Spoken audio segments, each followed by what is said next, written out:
What is up, fam? Agent O with a movie review, or a kind of movie review of The Interview. And it's a kind of a review because I never really actually planned on reviewing this movie because I just couldn't really, after seeing it, I couldn't really think of anything special to add in a review of this movie that you wouldn't hear in anybody else's review on YouTube or somewhere else on the interwebs, because it's a funny movie, and if you can see it, I definitely do recommend you check it out, especially uh, if you like Pineapple Express. This is definitely the successor to that film. That being said, I'll just jump into the movie review portion, and then I'll get into the kind of part, later. But for now, like I said earlier, this is I think the spiritual successor to Pineapple Express, which I thought was an all right movie. I don't think it was as great as how everyone else felt it was. I definitely laughed. This film made me laugh a lot more. But herein lies the thing with comedies, and this is why I don't usually review comedies, because like any movie, it's subjective and blah blah blah. But I think with comedies, it's even more so because everybody's sense of humor is so unique and different. The things that most people will find funny, I don't find funny, not laugh out loud funny anyway. And I kind of got that with this film. I had the unfortunate displeasure of sitting in front of a couple that laughed at damn near everything in the film, and it kind of made it hard for me to follow certain parts of the movie, even stuff that was actually funny to me. You want to laugh at the initial punchline, and then you want to pay attention to the after part of the punchline, because even that stuff can be funny too.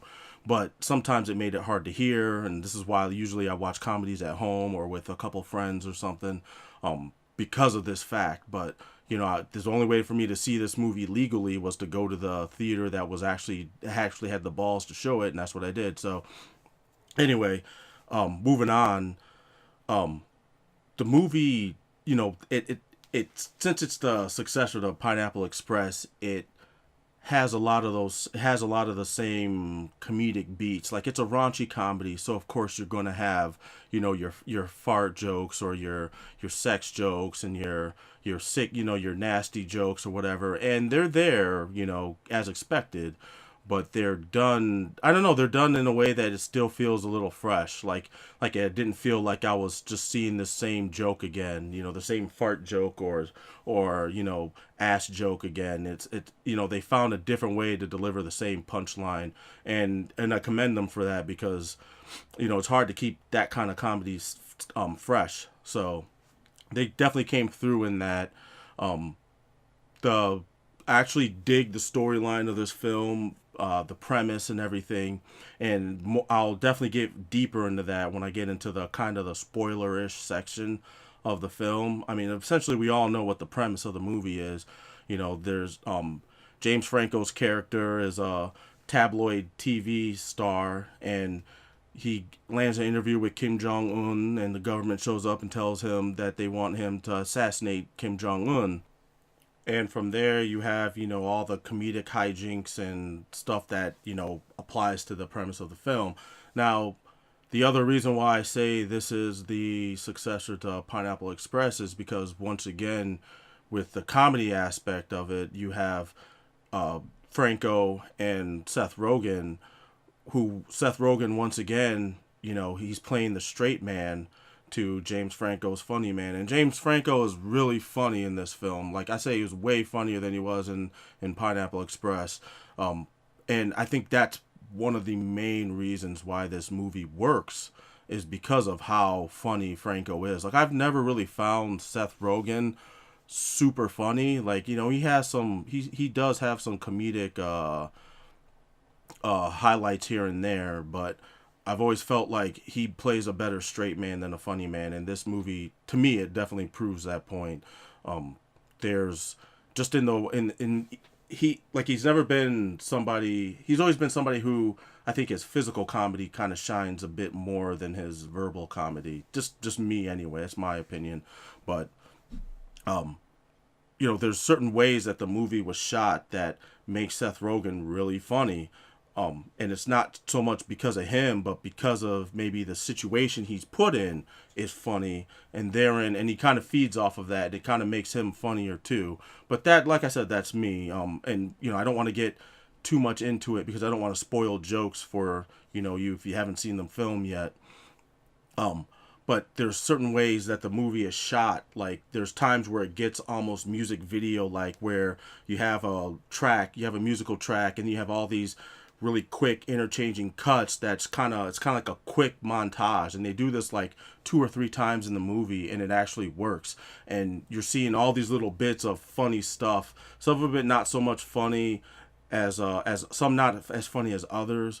But like there's a party scene where they're doing Molly, and they're getting high, and they're partying it up, and then there's a quick cut of Seth Rogen throwing up because he's not used to all this, and the way it's all presented to you and edited together, it really works. And it was refreshing to get those little bits of music video comedy thrown in there, along with the rest of the film. I think that's one of the things that the movie does very, very well. Speaking of music videos, one other thing that I did want to mention is some of the soundtrack choices for this movie were really damn good.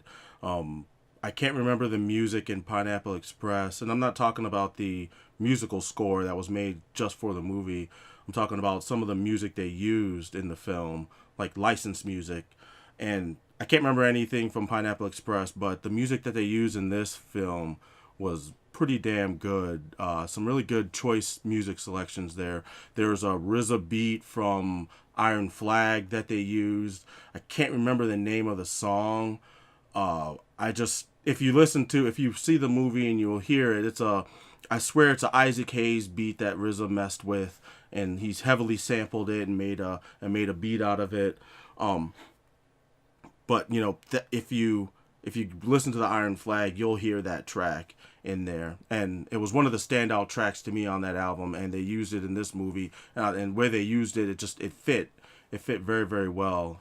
Kudos to that guy. There's a reggae track in there, as if almost hearkening back to Pineapple Express in some way, shape, or form. It's a well-known reggae track, and once again, I can't remember the name of that track, but it's another one that its placement was perfect for the situation, and it goes back to that music video editing style where you're just watching. It's not a series of quick cuts, but it has a music video feel where you're seeing stuff happening. There's no other sound other than the beat and the visuals that you're getting, and it just helps break up. It gives you a nice little break from exposition and comedy, to kind of like these, quiet moments with music in them, that helps make the movie, I think, much more interesting. That way, it's not always a laugh a minute, like other comedies. So, yeah, I think the movie overall was paced very, very well. And it's good too because there was just so much funny stuff happening almost all the time. So I think they really did a good job on this film. I really don't have anything else critical to add to the movie. So I'm just going to kind of jump into the spoiler part of the film. And it's kind of not really spoilerish, but if you watch the movie and then come back to this part, then you'll understand more what I'm getting at. And basically, what I'm getting at, which is I think the biggest point that this movie is trying to make, which is pointing out that Kim Jong Un isn't this deity that the North Korean people have been made to or forced to believe, because we don't know, we're not over there. Maybe some people don't believe that he's a god, but they have to because of the situation they're in.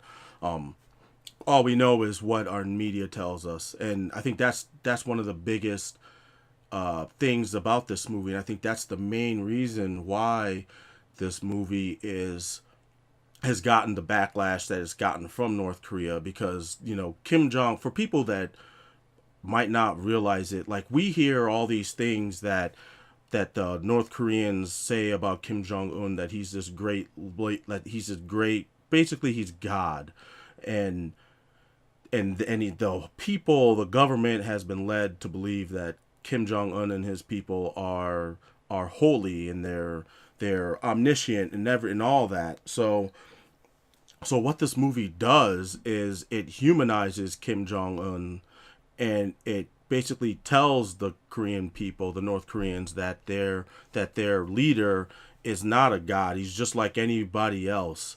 And that's, I think, that not so much the fact that they make fun of him throughout the film, and that he's also he's the butt of jokes, but then also he's the he creates his own punch. The character has his own punchlines that he delivers in the movie, and that isn't the reason why the North Korean government is mad at this film and mad at Sony. It's the main reason is because they're basically saying he's not shit. He ain't shit. He's just like everybody else. He's not omniscient. He's not any of these things that he's been built up to be. He's nothing. And that's what's got them so angry. You know, when you understand that, then that's what makes this movie more interesting. It makes it a bit more, it makes it more than a comedy, because, you know, it in a roundabout way, it's kind of a political statement. It's a political statement that we already kind of know and understand if you pay attention to politics and the world around you. You know, those that already know this, we get it. And for everyone else, it's just it's another funny movie to go see. And you know, you because you have those jokes about, you know, the death camps and the fact that the whole country is starving. You know, that, you know, over a third of the people are starving and are poor. You know, they throw all that in there, so that was to be expected of this film. But the whole, I guess, the whole deconstruction of Kim Jong Un as from a deity to just a regular average Joe is what's really got the government PO'd, and that's why they reacted the way they did. And in a way, you know, like one of the themes in the movie is honeypotting. You see it early in the film after Seth Rogen lands the interview with Kim Jong Un. The government steps in and they send this, you know, very attractive female operative to kind of manipulate James Franco's character into the idea of assassinating Kim. And Seth Rogen kind of sees through the ploy because he notices because he knows, you know, they both, Franco and Rogen's character are very good friends, and he knows what Franco likes in terms of women, and she had all the things that he likes, you know, pretty girl with brunette glasses, you know, nice figure, you know, nice breasts and all that. And she kind of exhibits all of those things. So in order to get him to agree without even realizing he's being manipulated. And he points it out, and Franco doesn't believe him at first, but then later on he does. And that was the first aspect of honeypotting that you see. Then the second one was Kim Jong-un allowing himself to be vulnerable to Franco's character in private in order to show him that he's not, you know, to manipulate him into thinking that he's not this horrible person that the world has manipulated him into thinking he is. And for a while Franco buys it until he realizes, you know, the guy is a fucking horrible person and he's a dictator, and he's this evil dictator. He's basically a supervillain, and he's not a god, and that's kind of what the movie shows you. And so Franco then flips the script on Kim and lulls him during the interview. He lulls him into a false sense of security and manipulates him, and then hits him with all this other stuff, hits him with the facts and, you know, the stuff that we already know that is going on in North Korea, because he was originally supposed to stick to a script of pre-written questions, which you think, oh my God, that's terrible that they do this, but, you know, our media does that too. So, you know, there's there's an interesting parallel with that also that I'm not really going to get into with the way information is manipulated in the media, because obviously in North Korea they manipulate all the media, and here in the States, our media is manipulated also. Like our news is manipulated, but in a way that a lot of times it's told with the truth is told not as the whole truth, but kind of with a slant, because our media has an agenda that they want to get across. But I'm not going to get into all that. That's a whole nother video for a whole nother day. Um, but what I'm getting at here is the fact that Franco's character Honeypots, uh, Kim into basically showing to the whole world and to the North Korean people that he is just a regular person, and by getting him to cry and show emotion and and and basically literally shitting himself, by doing this, they show him that he isn't shit. And that's why that's why the government is mad. And I say the government, I don't say the North Korean people, but I say the government because the North Korean government speaks for the people. And in a sense, I think that the movie itself is one big honeypot in a way, because it goaded the North Koreans into reacting negatively towards the movie, which I think was partly their goal. I don't think it would have been the movie wouldn't have been as noticed if not for all the news that was drummed up. Now, I don't think they anticipated the outrage to get to the point where Sony gets hacked and now their movie stands to become a box office flop because it's not getting played in all the major movie theaters. I don't think they didn't anticipate all that. I think they just wanted to get North Korea to get pissed and maybe release a statement. Our beloved supreme leader is not happy with this film and blah blah blah. But then nothing happens after that, and then the movie comes out, and they make a shit ton of money based off of the positive press from America and the negative press that they're getting from North Korea. That I think was originally their part of their plan. But in a way, it kind of backfired. But in a way, it shows that Kim Jong Un isn't shit, because it once again it still humanizes him, because if you were a god, if you were a deity, you would be above such petty emotions as ego. Your ego wouldn't be affected by this, because if you're a god, you already know you already know who you are. Why would you need the approval of a whole nother country, or why would what another country thinks bother you? You're a god. Like, none of that stuff's gonna matter to you. But he's not a god, and the government knows this, and that's why the government and Kim Jong Un is pissed about the movie. And that's why that's what makes this movie so effective, I think. Because of all this, because of the outrage and the backlash that the movie has gotten due to North Korea, that's what makes this movie more effective. And it kind of, I guess in a way, kind of makes it a little bit of a political statement, in a sense, about, how we view North Korea, and how I think most of the world views that country as well. I mean, basically what this movie does is it basically does the equivalent of walking up to North Korea and saying, you know what, your God isn't shit. And that's why I understand why North Korea is so pissed, because if you were to flip the script and say somebody in America does a movie saying, Jesus Christ, or the Christian God isn't shit, like, there's no way that movie would get made.